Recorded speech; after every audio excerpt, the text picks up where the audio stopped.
Hello, sports fans, and welcome to the Scott Sports 101 Thursday Night Football Recap Show. I'm sorry I wasn't able to do a pregame show once again last night, but you will get one next Thursday, and you got a lot more coming up tomorrow and Sunday, so you'll get them then. But you will get a trivia question, and that is a San Diego Chargers trivia question. Well, LA Chargers trivia question, excuse me. Uh, what quarterback led the Chargers to Super Bowl 29? I'll have the answer later on the podcast. Well, trailing 21-13 at halftime Thursday night against the Denver Broncos, some wondered if the Chargers had any resolve left after going through their worst fourth quarter stretch of the season. The Chargers put some doubts into rest, getting back on track and getting closer to wrapping up a playoff spot. Justin Herbert passed for 284 yards and 2 touchdowns and a go-ahead 19-yarder to Darius Davis early in the fourth quarter as the Chargers rallied for a 34-27 victory. Los Angeles has now 9-6, has a 97% probability of making the playoffs with a win according to the NFL, excuse me. It can wrap up its second postseason berth in 3 seasons Sunday with losses by Indianapolis and Miami.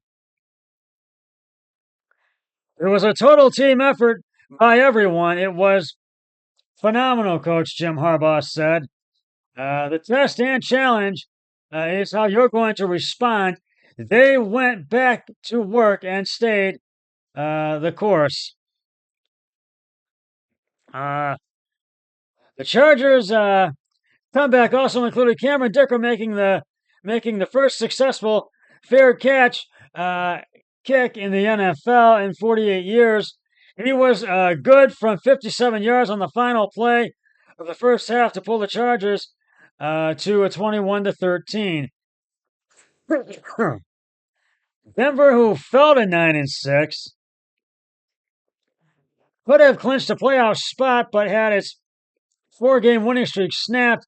The Broncos still have an 85% chance of making it, but they have a tough remaining test against Cincinnati on December 28th and at home against Kansas City in Week 18. Obviously, a disappointing loss. There was a lot at stake, and we know that, Denver coach Sean Payton said. We had a fast start, and then uncharacteristically this season, we didn't finish or play nearly well enough in the second half, both offensively and defensively. The Broncos appeared well on their way to wrapping up their first postseason berth since 2015 after they scored on their first 3 drives to go up 21-10, but after Will Lute's 41-yard field goal midway through the third quarter gave the Broncos a 24-13 advantage, the Chargers stormed back. First 3 drives, 21 points, and then just kind of stalled, said Bo Nix, who completed 29 of 40 passes for 263 yards and 2 touchdowns. We've got the same defense. We got the same defense in the second half. Just for whatever reason, we couldn't get it going. Gus Edwards, who had 14 carries for 68 yards, went off 5 yards off left end for his second touchdown of the game to get the Colts within 24-19. But the 2-point conversion was no good when Herbert stopped short of the goal line. Edwards also burrowed in from the 1 in the first quarter to tie it at 7. After Denver went 3 and out for the second time in 3 possessions, in 3 possessions, the Chargers took their first lead on a 1st and 10 from the Denver 19. Herbert, who completed 23 of 30 passes with an interception, scrambled left and threw across his body off his left foot to Davis with 12:29 remaining. We had him on a little bubble out of the backfield. I scrambled out. Saw the pressure, and he just turned upfield and made an incredible play, Herbert said. Herbert then found Joshua Palmer in the back of the end zone for the 2-point conversion. Palmer made a one-handed grab before going out of bounds to make it 27-24. Los Angeles put it out of reach with 2:27 remaining on Herbert's 34-yard touchdown to Hassan Haskins. Lutz narrowly made a 55-yard field goal with 57 seconds remaining to get Denver within a touchdown, but Los Angeles Nick Neiman recovered the onside kick to dash any hopes of a comeback.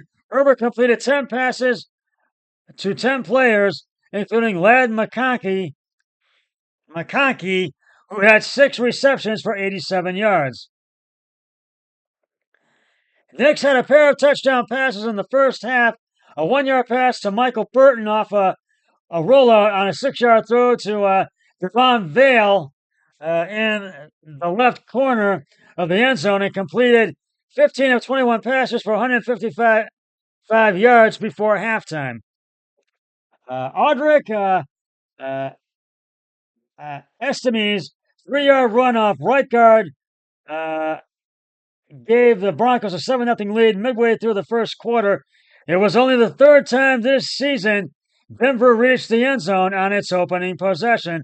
The Chargers were outscored 48-13 in 4 quarters, and that included the second half against Tampa Bay and first half against Denver. Going into halftime, the defense had a stretch where it had allowed scores of 13 of 18 drives, including 8 touchdowns, and forced only 2 punts in 7 quarters. Instead of Harbaugh addressing the team at halftime, it was safety Derwin James. I feel like as players, we need to take it upon ourselves. This is our team too, James said. And I feel like, man, my message was simple, man. It's time for us to play ball. And I feel like as a team, we just came out and did that. It was nothing rah, rah, rah. It was just time to go. Man, it's time for us to play our best ball in December and January. I feel like we did that today. Denver gained 212 yards on its first 3 drives and 229 in the first half, but just 107 after halftime. Coach Jim Harbaugh and the Chargers took advantage of the seldom used fair catch kick, which allows a team that has just made a fair catch to try a free kick for 3 points. The kick is attempted from the line of scrimmage, and the defending team must stand 10 yards away. The Chargers were able to try it because of Denver's Tremont Smith committed a fair catch interference on what would have been the final play of the first half when Los Angeles Darius Davis attempted to field Riley Dixon's punt at the Chargers 38. The penalty moved on the ball to Denver 47 for an untimed down. The Chargers were the last team to successfully execute a free kick when Ray Wershing converted from 45 yards for San Diego on November 21st, 1976 against the Buffalo Bills. Chargers safety Marcus May had an ankle injury and left, and linebacker Denzel Crammon had a hamstring injury and were injured in the first half and did not return. And Denver will have to regroup as they got a tough task against Cincy next Saturday on the 28th.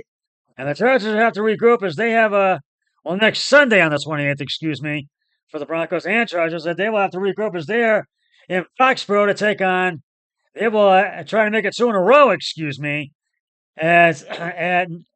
they are in Foxborough to take on the Patriots next Sunday on December 28th.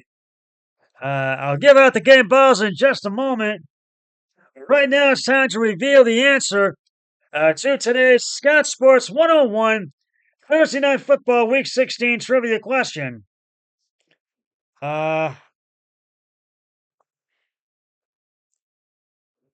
What quarterback led the Chargers to Super Bowl 29? And if you said Stan Humphries, you are correct. During the 1994 season, Humphries completed 264 out of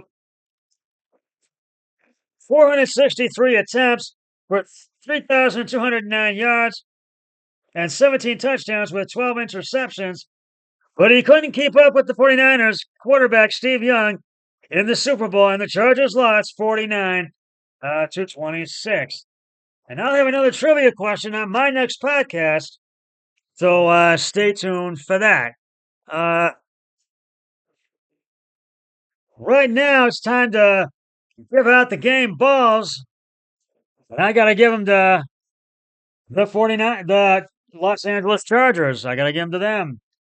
Justin Herbert, 23 of 31 carries and attempts, 284 yards, 2 touchdowns, 1 interception. Gus Edwards, 14 attempts, 68 yards, 2 touchdowns, and I think it's Logan or Lad McConkey, 6 receptions, 87 yards. So Chargers go to 9-6, Denver falls to 9-6.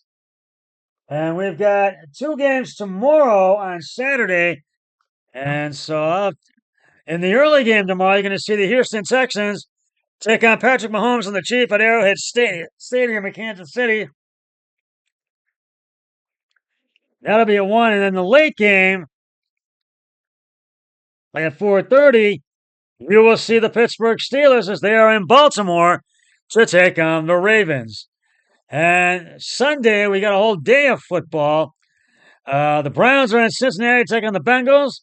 The Giants are at Mercedes-Benz Stadium in Atlanta to take on the Falcons.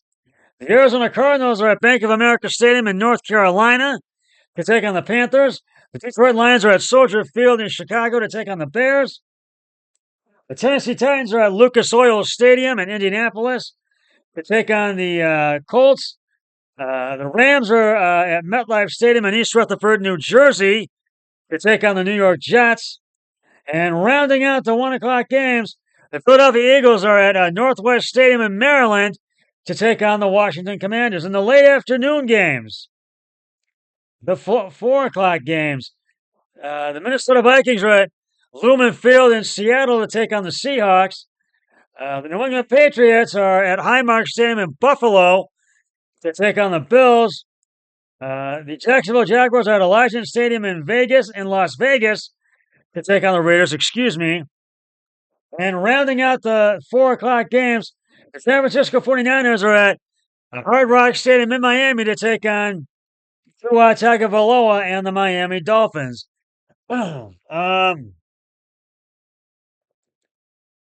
And Sunday Night Football, Baker Mayfield and the Tampa Bay Buccaneers are at AT&T Stadium in Big D to take on the Dallas Cowboys. And Monday Night Football, the Green Bay Packers the New Orleans Saints, are at legendary Lambeau Field in Green Bay to take on the Green Bay Packers. Excuse me. And so that's your Week 16 lineup for football this week. You already had one game last night's Thursday night game. And so we'll see what happens this week.